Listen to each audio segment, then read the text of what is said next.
We're here. Italy! I'm like in heaven. Look at this. This is incredible. To make a good bottle of wine, you need to get your hands dirty. First gelato of the trip. Ciao from Florence. That's right, the Newstates are going global again, taking you along on an epic, beautiful, and delicious journey across Italy. From coast to coast, city to town, by boat, train, and automobile, you're with us as we visit over a dozen places in this gorgeous country. We're Howard and Caitlin Newstate, dog people, food people, adventure people. We've been living on the road for the past 3 years, traveling through North America and beyond. Each week, we bring you along with us to show you how to live like a local in every new state or country we visit. Before we dive in, when you last saw us, we had just left Niagara Falls. We made a beeline for Virginia to drop off the dogs. Like an empty nest. I didn't cry at all, though. Drop off the RV, get COVID tests. Always double, triple check the requirements for whatever country or location you're going to because you want to make sure you have the right test. And catch our flight. You excited? Oh yeah, of course. Do it! All right, next stop, Rome.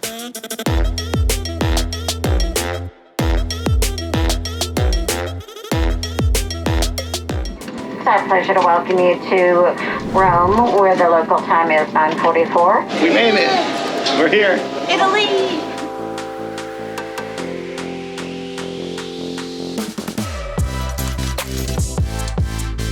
All right, we are getting a minivan. It's gonna be the adventure mobile of the week. Yeah, for the next week, we're gonna be actually traveling. It's 6 of us. And so, don't be surprised if you see a bunch of faces you don't recognize. Meet our friends. Madeline, that's the birthday girl. Alex, Carly, of course, that's Howard. And behind the wheel of our trusty adventure mobile is Parker. He and I used to work together in news in Richmond, Virginia. Okay, back to Italy. This is amazing. Oh, wow. Yeah. It's got 4 doors. Cloth interior. Yeah. Yeah, if it'll fit.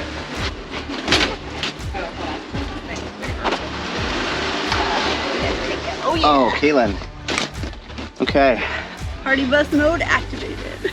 Our first stop of the trip was about 3 hours away, just outside of Florence. A perfect opportunity to take in the scenery or sneak in a nap. All right, well, we've made it to our first stop, our Airbnb here outside of Florence, and it is just so charming and so cute. Stefano, Parker. How are you? Good to see you. Thank you so much, Phil. Wow. So we've already seen like grapevines and olive trees. There's a hot tub!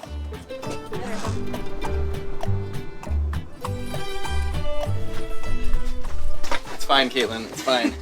He specifically told me to take the camera. Caitlin, you're destroying the drama that I was trying to create. I'm like in heaven. Look at this.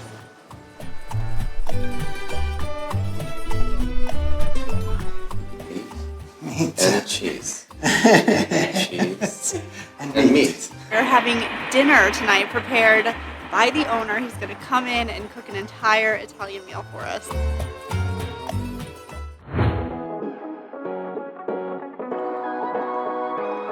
Good morning. We are at our first winery stop of the day. Verrazzano. Verrazzano, I need to work on my Italian. Castello di Verrazzano. Very good. The castle of Verrazzano. So the kitchen is very simple, but with local ingredients and local recipes.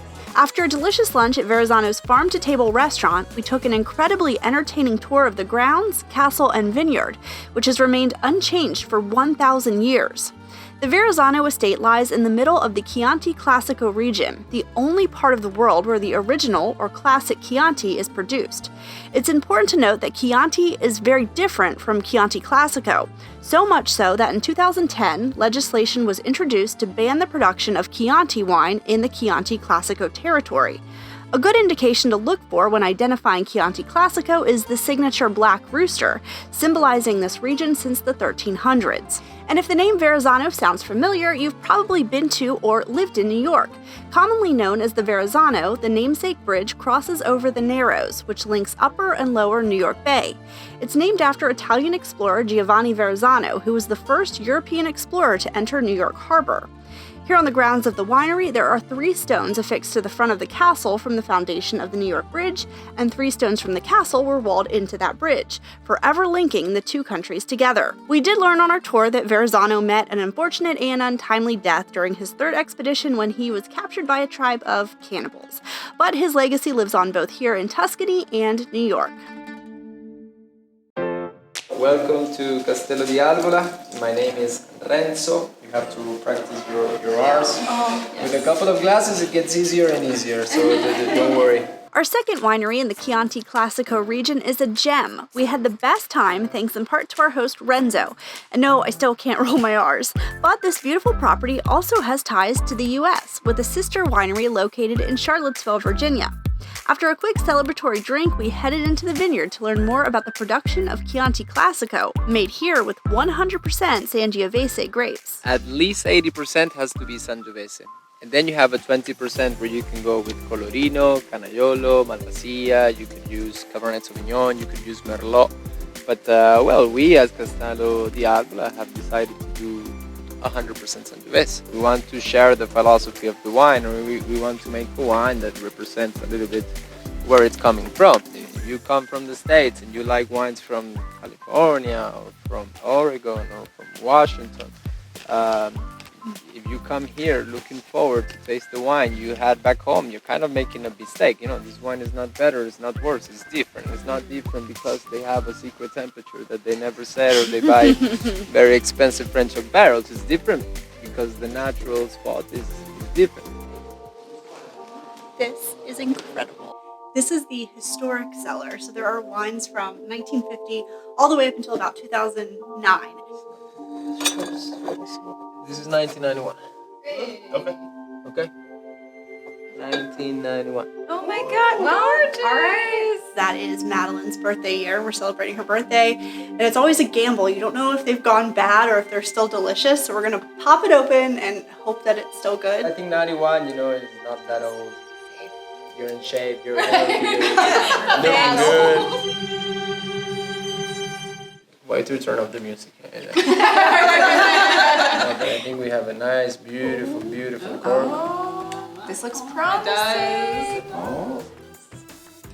Oh, wow! Yep, we have a great cork. Alright. We have a great cork, we have a nice cork, which is good in shape, it's been hydrated for all of this time. Does it smell nasty? Yeah. Yeah. Does it smell worse? I would say it smells pretty good. Yeah. This is very important for you to make a good bottle of wine. You need to get your hands dirty. We finished our 30-year-old bottle of wine with a delicious multi-course dinner and a little birthday fun. Raise your glass, it's time to have some fun. Happy birthday, yellow cake for another trip around the sun. Because it's your birthday. Good morning. Good morning. Ciao from Florence. Firenze. It's a beautiful morning here, and Parker is doing an excellent job navigating these teeny tiny streets in our not so tiny van. I feel like this is almost like prepping us for potentially RVing through Europe. Yeah. Because you can really see why it would be important to have as small of a RV as possible. But today we have a whole day of adventure planned. We're going to try to jam pack as much as we can into it. I have a feeling this is not going to be that comprehensive visit like you might expect from some of our episodes. Instead, this is just going to be maybe highlights and a couple of like great can't miss moments for Florence.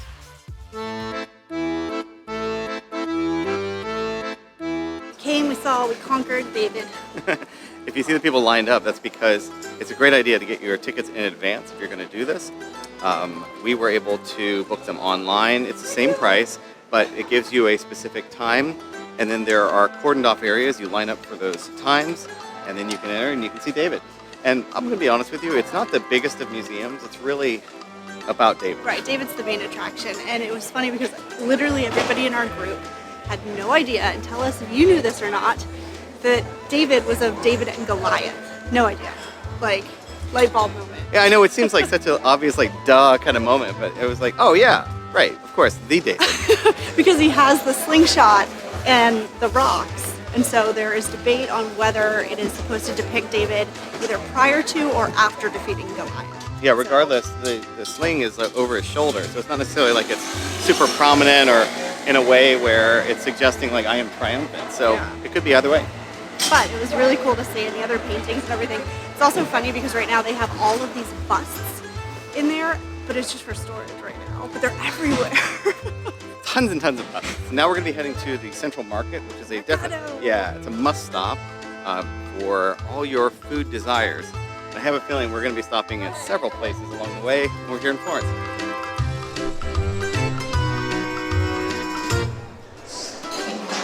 Buongiorno. What'd you get? I got pizza. Whoa. It's a sausage, olives, and mushroom pizza. And if you look at it, it's so cool because this is Italian pizza, so it's not really the heavy cheese thing. It looks and smells so good. I'm definitely gonna steal a bite. I got a vegan poke bowl and some like vitamin juice, and it's hitting the spot. Oh, that looks great.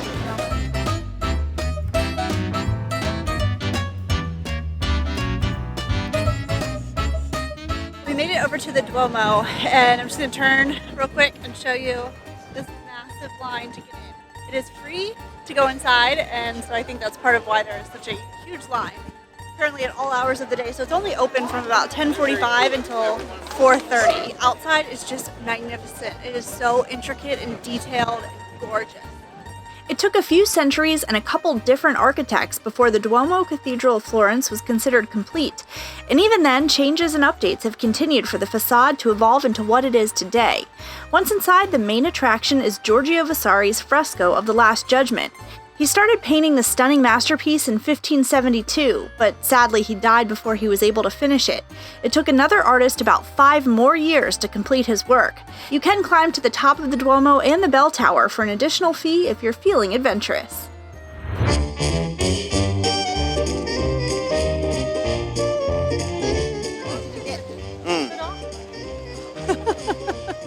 I got a cannelloni. No, the cannoli. A cannoli. I got a cannoli. I ordered the whole thing in Italian. I didn't even remember what I got. Last night we were eating cannellonis, and I got so excited and called them cannolis. And now then today, I just mixed it up again. I ordered it correctly though. Yes. But it's a lot of fun. You can go into, there's so many delicious places to eat. So I highly recommend just keep walking around and eating. Yeah, I got a little chocolate cake. A cafe. Cafe Americano. Oh yeah. What? Oh yeah. Ooh. It's like a Ferrero Rocher on the top.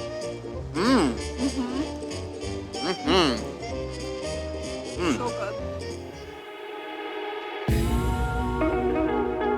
This is so beautiful. So we're on a bridge right now that has all of these shops on it, and the buildings are just so old and beautiful.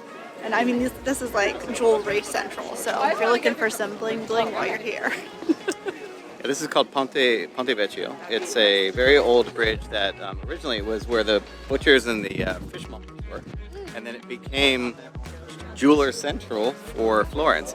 And ever since, it has been the place to go for jewelry. There's all kinds of high-end jewelry stores all along this, and it's also a beautiful view. I mean, can you imagine buying jewelry while looking at this view? Very romantic. Also, look at all of these like apartments and stuff right here, and they have this view of the river and the bridge, like spectacular. No complaints. It's so pretty. I love it.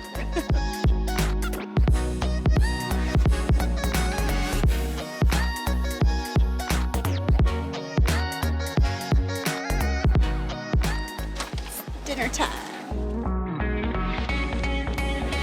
After refueling with delicious pasta, we met up with Claudia, a local tour guide with a passion for the darker side of history. She took us on an excellent walking tour through the city as she shared true stories from Florence's past. Think murders, crime, revenge, punishment. If you're like us and enjoy the darker side of things, we put a link to her tour in the description of this video. But beware, it will have you looking at things a little differently once you hear tales from the past. First gelato of the trip. Thank You're welcome. Almond flavored. These are like slushies. They call them granitas? Granites?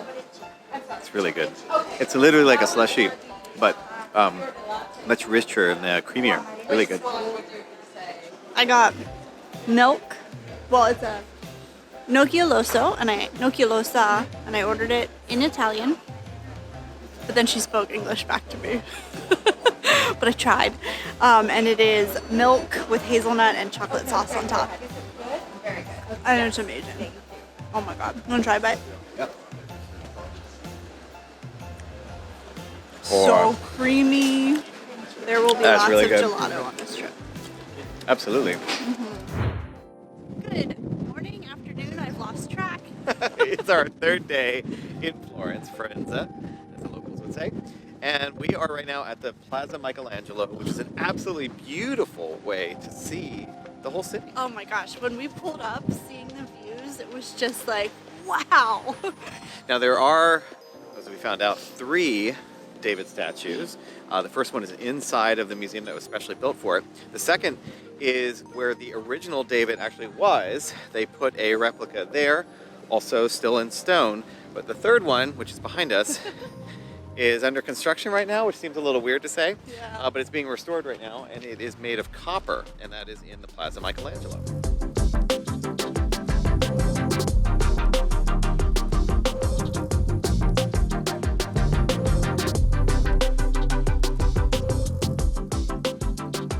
Giardino Boboli.